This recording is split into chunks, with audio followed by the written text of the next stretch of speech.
Hello everyone, this is Professor He. Nice to see you again. The topic of this task is about the Carnot cycle. We mentioned earlier that heat engines are cyclic devices and that the working fluid of a heat engine returns to its initial state at the end of each cycle. Work is done by the working fluid during one part of the cycle and on the working fluid during another part. The difference between these two is the net work delivered by the heat engine.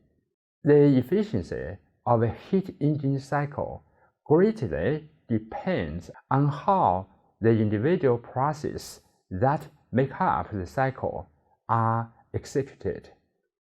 The net work, thus the cycle efficiency, can be maximized by using process that requires the least amount of work and deliver the most.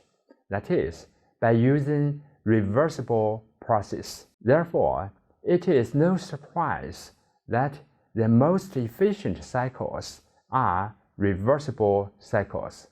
That is, cycles that consist entirely of reversible process. Reversible cycles cannot be achieved in practice because the irreversibilities associated with each process cannot be eliminated. However, reversible cycles provide upper limits on the performance of real cycles.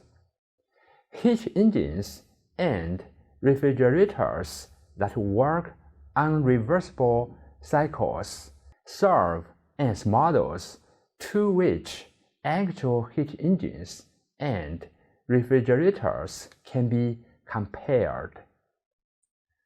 Reversible cycles also serve as starting points in the development of actual cycles and are modified as needed to meet certain requirements. Probably the best known reversible cycle is the Carnot cycle, first proposed in 1824 by French engineer Carnot. The theoretical heat engine that operates on the Carnot cycle is called the Carnot heat engine.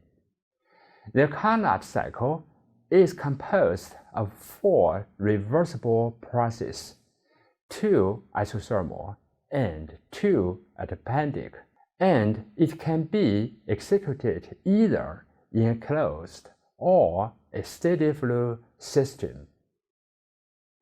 Consider a closed system that consists of a gas contained in an adiabatic piston cylinder device as shown in the figure. The 4 reversible processes that make up the Carnot cycle are all as follows. A. Reversible isothermal expansion. B. Reversible adiabatic expansion.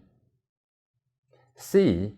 Reversible isothermal compression. D. Reversible adiabatic compression. Let's talk about the process in the Carnot cycle first. The PV and the TS diagrams of this cycle are shown in the figures. We should remember that on a PV diagram, the area under the process curve represents the boundary work, and on a TS diagram, the area under the process curve represents the boundary heat for quasi-equilibrium process.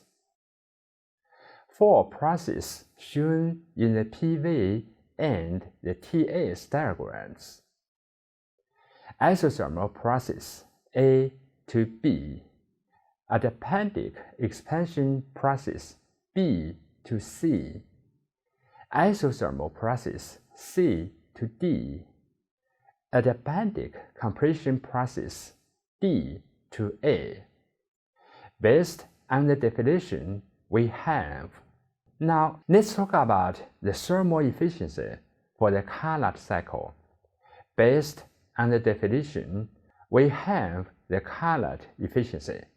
The topic of this task is about the regenerative Carnot cycle. Look at the cycle shown in the figure. The start temperature of the heat addition process at state 2 is lower than the start temperature of the heat rejection process at state 4. You can imagine the heat addition process can be met by the heat rejection process. This can be done with the heat exchanger. By this heat exchanger, the heat that would be rejected in the heat rejection process is recovered or regenerated. This is called the heat regeneration. The cycle is called regenerative cycle. Let's try to find the thermal efficiency for this regenerative cycle. For the regenerative cycle, the heat addition Q1 can be expressed by the areas under the pass in the TS diagram and is. The heat rejection Q2 can be expressed by the area under the pass in the TS diagram and is. Suppose the areas under passes are the same, we then have. By definition, the efficiency is.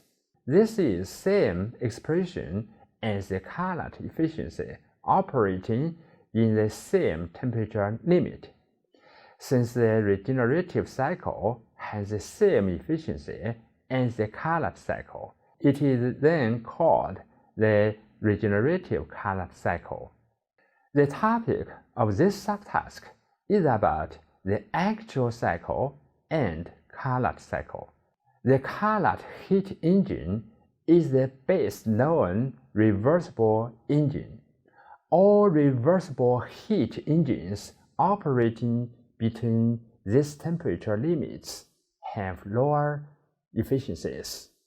An actual heat engine cannot reach this maximum theoretical efficiency value because it is impossible to completely eliminate all the irreversibilities associated with the actual cycle. Most work-producing devices in operation today have efficiencies under 40%, which appear low relative to 100%.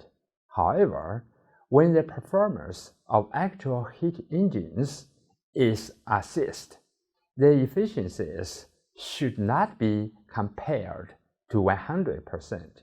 Instead, they should be compared to the efficiency of a reversible heat engine operating between the same temperature limits, because this is the true theoretical upper limit for the efficiency, not 100%.